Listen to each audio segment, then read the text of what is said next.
Good evening मैत्रिणींनो. आज आपण पाहणार आहोत महिला व बालविकास विभाग मुख्य सेविका भरती 2024 एक्सपेक्टेड कट ऑफ. तर मैत्रिणींनो, महाराष्ट्र शासनाच्या महिला व बालविकास विभागाअंतर्गत मुख्य सेविका गट क अशी 102 पदांची जाहिरात आली होती. सदरील पदभरतीची जाहिरात ही शहरी विभागासाठी होती. तर मैत्रिणींनो, ह्या मुख्य सेविकेच्या परीक्षेसाठी 14 ऑक्टोबर ते 3 नोव्हेंबर असं अर्जाची मुदत देण्यात आली होती आणि जवळपास 20 दिवस फॉर्म भरण्यासाठी मुदत देण्यात आली होती. तर महिलांमध्ये ह्या पदासाठी भरपूर क्रेज असल्यामुळे फॉर्म पण भरपूर आले होते आणि त्यामुळे दिनांक 14, 22, 23, 26 व 27 फेब्रुवारी आणि 2 मार्च 2025 अशी एकूण 6 दिवस प्रत्येकी 3 शिफ्टमध्ये परीक्षा चालली आहे. तर मैत्रिणींनो, नुकतीच ह्या परीक्षेची दुसरी व अंतिम अशी आन्सर की वेबसाईटवर आलेली आहे. तर आपण ही पाहिलीच असेल अशी आशा करते. अंतिम आन्सर की नंतर आपल्याला उत्सुकता आहे ती आता कट ऑफची. तर मैत्रिणींनो, ह्या जागा होत्या 102 आणि निगेटिव्ह मार्किंग ऐनवेळी लागू केल्यामुळे विद्यार्थिनींना मार्क्स खूप कमी आले आहेत. तर त्यात परीक्षेत अशी पण अट आहे की 45% मार्क्स आलेच पाहिजेत. तर चला मैत्रिणींनो, आता आपण पाहूया एक्सपेक्टेड कट ऑफ.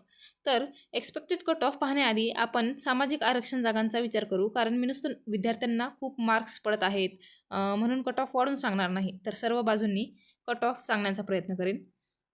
तर मैत्रिणींनो, 102 जागा ह्या 100% महिलांसाठीच होत्या. पुरुषांना ह्या जाहिरातीमध्ये कुठेही संधी नाही आहे. त्यामुळे मी सामाजिक आरक्षण वाईज किंवा कास्ट वाईज ज्या जागा सांगेल त्या फक्त महिलांसाठीच आहेत असे गृहीत धरून चालावे. तर पहिल्यांदा आपण पाहूया खुल्या प्रवर्गातील एक्सपेक्टेड कट ऑफ. तर खुल्या प्रवर्गासाठी एकूण 27 जागा होत्या आणि त्यातील सर्वसाधारण महिलेसाठी 17 जागा होत्या. तर त्याचा आपण अंदाजे कट ऑफ सांगत आहोत 140. आणि खुला महिला खेळाडू यांना एकच जागा होती, त्यांचा आपण सांगत आहोत 136. तर माजी सैनिक महिला आणि अंशकालीन महिला यांना प्रत्येकी 4 आणि 3 अशा जागा होत्या आणि याचे कॅन्डिडेट्स मिळणं शक्यतो मिळणार नाहीत. त्यामुळे ह्या जागा कन्वर्ट होण्याची शक्यता आहे. तसेच भूकंपग्रस्त आणि प्रकल्पग्रस्त अशांनाही प्रत्येकी एक जागा आहे. तर त्याचा आपण कट ऑफ सांगत आहेत प्रत्येकी 120 आणि 128. तर दुसरा प्रवर्ग आहे EWS. तर EWSसाठी एकूण जागा आहेत 13. त्यातील सर्वसाधारण महिलेसाठी आहेत आपण 8 जागा होत्या त्यात. तर त्यातील आपण कट ऑफ असं सांगू शकतो की 116च्या आसपास लागेल आणि EWS खेळाडूसाठी फक्त एक जागा होती, त्यात आपण 110 असा कट ऑफ सांगू शकतो. EWS माजी सैनिक आणि EWS अंशकालीन अशी प्रत्येकी 2 आणि 1 अशी जागा होती. पण माजी सैनिक आणि अंशकालीन कॅन्डिडेट्स मिळणं थोडंसं कठीण आहे, त्यामुळे ह्याही जागा कन्वर्ट होऊ शकतात. त्यात EWS प्रकल्पग्रस्त ज्या आहेत त्यांना एक जागा आहे, तर त्याचा कट ऑफ आपण जवळपास 110 असं सांगू शकतो. दुसरा प्रवर्ग आहे ESEBC. तर त्याला एकूण 13 जागा होत्या, त्यातील सर्वसाधारण महिलेसाठी 8 जागा होत्या. तर त्याचा कट ऑफ अंदाजेत आपण 130 असा सांगू शकतो आणि ACBC महिला खेळाडू यांना एकच जागा आहे, तर त्याचा कट ऑफ आपण 126 असा सांगणार आहोत. ACBC महिला सैनिक आणि अंशकालीन यांनाही 2 आणि 1 अशी जागा होती प्रत्येकी, तर तेही कॅन्डिडेट्स मिळणं थोडंसं अवघडच आहे, त्यामुळे ह्याही जागा कन्वर्ट होऊ शकतात. आणि ACBC प्रकल्पग्रस्त यांना एक जागा होती, तर त्याचा कट ऑफ आपण 126 असा सांगू शकतो. आता आपण OBC प्रवर्गातील कट ऑफ पाहूया. OBC प्रवर्गात एकूण 19 जागा आहेत आणि OBC सर्वसाधारण महिलेला त्यातील 11 जागा येणार आहेत. तर त्याचा कट ऑफ आपण 128 असा अंदाजे सांगू शकतो. 128, 130 यापर्यंत जाईल तो. OBC खेळाडू त्यांनाही एक जागा होती, त्यात 126 असापर्यंत कट ऑफ जाऊ शकतो.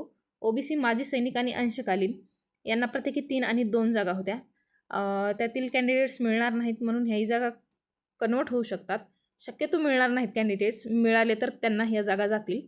OBC भूकंपग्रस्त आणि OBC प्रकल्पग्रस्त यांनाही प्रत्येकी एक जागा आहे, त्यांचा कट ऑफ आपण 120 आणि 122 असा सांगतो.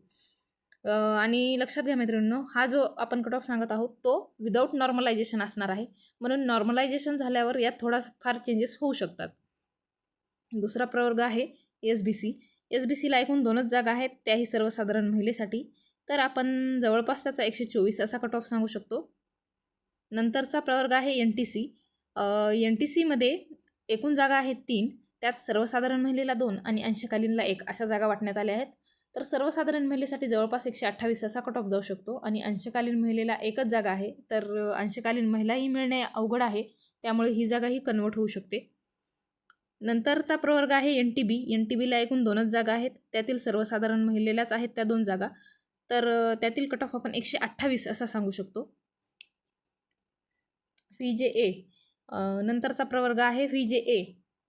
तर ह्या जागा आहेत सर्वसाधारण महिलेसाठी 2 आणि माजी सैनिकसाठी 1. तर आपण सर्वसाधारण महिलेसाठी कट ऑफ सांगू शकतो 124 आणि माजी सैनिक मिळणे थोडेसे कठीण आहे. मिळाले तर जाईल जागा, पण जर नाही भेटले तर ही जागा कन्वर्ट होऊ शकत. नंतरचा प्रवर्ग आहे ST. STमध्ये एकूण 6 जागा आहेत.